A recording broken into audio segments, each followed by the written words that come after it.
Assalamualaikum warahmatullahi wabarakatuh. Salam sejahtera untuk kita semua. Marilah kita sampaikan rasa syukur kita kepada Allah Subhanahu wa Ta'ala yang telah memberikan kita rahmatnya sehingga kita masih diberikan kesehatan sehingga dapat menonton video pembelajaran pada kali ini. Saya sampaikan rasa hormat saya kepada Ibu dosen pengampu, Ibu Idar Sri Afriani SPC MPC, dan yang saya sayangi teman-teman saya semuanya. Adapun topik yang akan kami bahas pada video kali ini adalah terkait verbal function dan academic skills. Dengan saya sendiri, Dwi Syifa Ananda sebagai moderator dan pemateri, dan teman-teman saya ada Aliyah Mawadah, Farizal Asmi, Prawita, dan Muhiban Rifki Kana. Baik, tanpa membuang waktu, langsung saja kita masuk ke pemateri pertama yang akan dijelaskan oleh rekan saya. Kepada rekan saya persilahkan. Nah, baik, di sini kita akan masuk pada gangguan fungsi verbal, yang dimana sering dikaitkan dengan kerusakan otak, terutama kerusakan pada otak sebelahan otak kiri. Nah, dimana akibatnya ini fungsi dari neuropsikologisnya itu perlu nih kita menilai fungsi verbal serta keterampilan akademik. Nah, gangguan yang paling sering terjadi itu pada gangguan afasia, yang dimana gangguan bicara, menulis, pemahaman bahasa, lisan, seperti itu. Nah, di sini kita masuk pada 6 fungsi utama atau rekomendasi tinjauan klinis. Yang pertama itu ada pidato spontan, di mana klien diminta untuk mengartikulasikan dan mengatur pidato tersebut. Yang kedua ada pengulangan pidato, yang dimana klien diminta untuk mengulangi kata, frasa, dan kalimat yang diucapkan oleh klien tadi. Nah, yang ketiga itu ada pemahaman pidato, di mana klien diminta untuk menjawab pertanyaan sederhana. Contohnya, apakah bola itu berbentuk persegi, atau klien diminta untuk mematuhi sebuah perintah. Contohnya kayak coba kamu letakin tangan di kepala, nah gitu. Nah, kita melihat sejauh mana pemahaman atau mematuhi perintah tersebut. Nomor 4 itu ada penamaan, yang dimana klien diminta untuk menyebutkan objek, huruf, warna. Yang kelima ada membaca. Klien diminta untuk membaca dengan suara keras. Kemudian klien diminta nih untuk menjelaskan apa yang dibacanya tadi. Yang terakhir itu ada menulis, di mana klien diminta untuk menyalin teks dari buku misalnya, atau klien disuruh untuk menulis yang dari kita diktekan. Kemudian klien membuat sebuah kalimat. Nah, dari 6 fungsi utama tadi itu kita lihat nih mana yang cocok dari gejala si klien. Jadi pemilihan tugas yang diberikan berdasarkan tuh hipotesa dari si kliennya, seperti itu. Kemudian akan diajukan oleh teman saya. Baik, materi selanjutnya ada tes Control Oral Word Association atau yang biasa disingkat dengan tes COA. Tes COA ini diciptakan oleh Benton dan Hamser pada tahun 1989, kemudian dikembangkan oleh Sprint dan Strauss pada tahun 1998. Tes COA ini dipilih karena kefasihan kata dan penemuan kata sering menjadi keluhan di antara populasi yang mengalami kerusakan otak. Nah, itu tadi menurut Benson pada tahun 1993. Kemudian, bukti yang ada menunjukkan bahwa tes COA dapat secara efektif mengidentifikasi keluhan-keluhan ini. Selain itu, tes COA ini tidak memerlukan peralatan apapun, mudah dikelola, singkat, sering digunakan, dan mempunyai sifat psikometrik yang baik, termasuk data normatif yang sangat baik. Materi selanjutnya akan dijelaskan oleh rekan saya. Nah, baik, tes selanjutnya ada tes penamaan Boston. Nah, tes penamaan Boston ini kan memiliki aset yang serupa dan mungkin juga dipertimbangkan untuk penyaringan dan penilaian. Nah, tes Boston ini mirip dengan COA. COA itu kan menilai gangguan dalam pencarian kata dan penamaan kata. Nah, di sini klien itu diminta untuk melihat suatu benda dan menyebut namanya. Misalnya kayak melihat gambar pohon, sebut namanya pohon. Melihat gambar kursi, sebut kursi. Melihat gambar sepeda, sebut sepeda. Nah, secara klinis, kesulitan penamaan dapat terlihat selama wawancara atau secara lebih formal dengan mencatat kesulitan dalam memberi nama beberapa objek yang berbeda dalam penyelesaian gambar. Nah, pengamatan ini juga mungkin menyarankan penilaian yang lebih menyeluruh dengan tes penamaan Boston ini sendiri. Asosiasi kata lisan terkendali.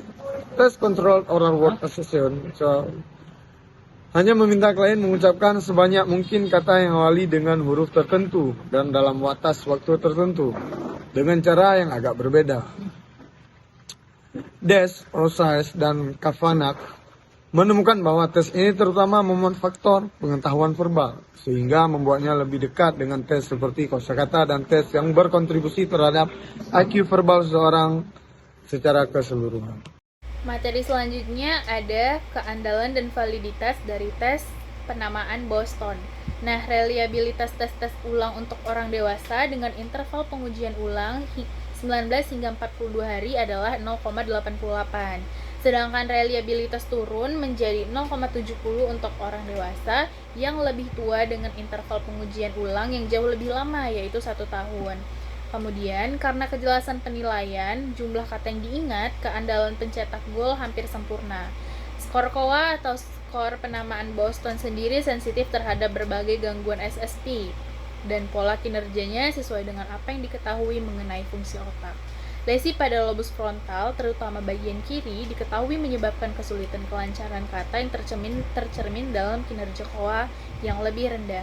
Skor kefasihan kata keseluruhan yang paling rendah terjadi pada lesi frontal bilateral. Pasien demensia juga menunjukkan penurunan kefasihan kata.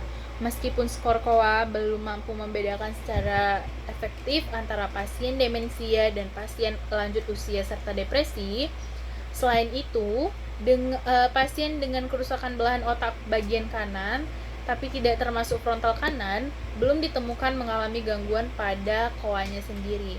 Materi selanjutnya akan dijelaskan oleh rekan saya. Pada administrasi terdapat instruksi. Instruksi berbunyi seperti, saya akan mengucapkan satu huruf alfabet.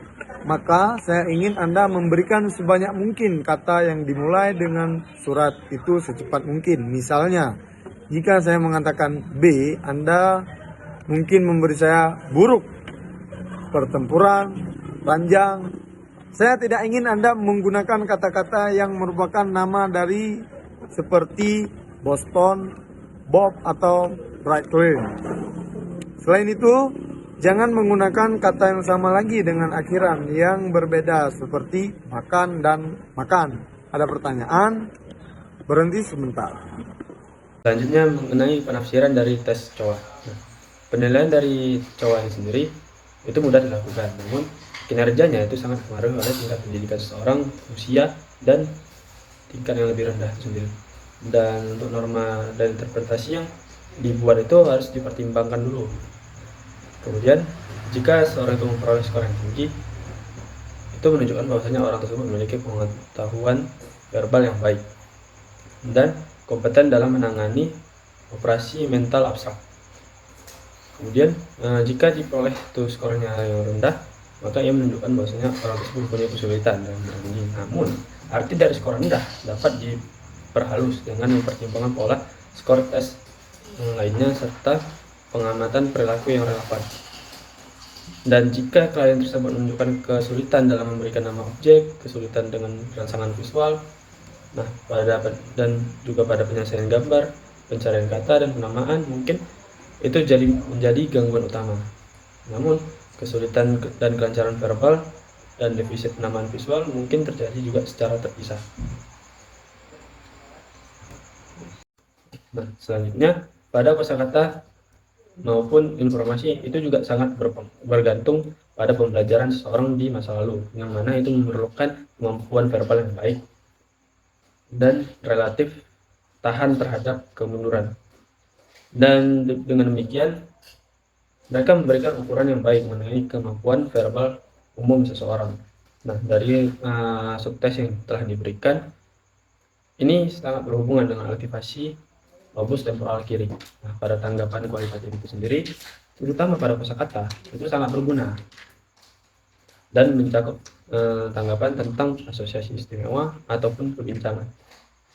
Pada pemahamannya itu mengukur akal sehat, penilaian dan alasan praktis seseorang. Karena adanya tes tersebut, hal ini juga tidak terlalu bergantung pada pendidikan seseorang di masa lalu, seperti halnya kosakata dan informasi. Karena untuk melakukan penilaian itu sendiri, pertanyaan-pertanyaan yang diberikan pada subtes itu juga bersifat terbuka dan mengharuskan klien sendiri untuk melakukan penilaian, tanggapan kualitatif terhadap berbagai item, dan itu sangat berguna untuk memahami proses penalaran dari klien itu. Tes ini berbeda dengan kemampuan kosakata dan informasi yang lebih terkristalisasi, dan juga kemudian pengiripan itu lebih merupakan tugas yang rumit dan juga lebih sensitif terhadap belahan otak bagian kiri, terutama pada bagian frontal kiri dan daerah frontal bilateral. Nah, ini juga mencakup cukup sensitif terhadap keberadaan perkembangan dan perkembangan demensia sendiri.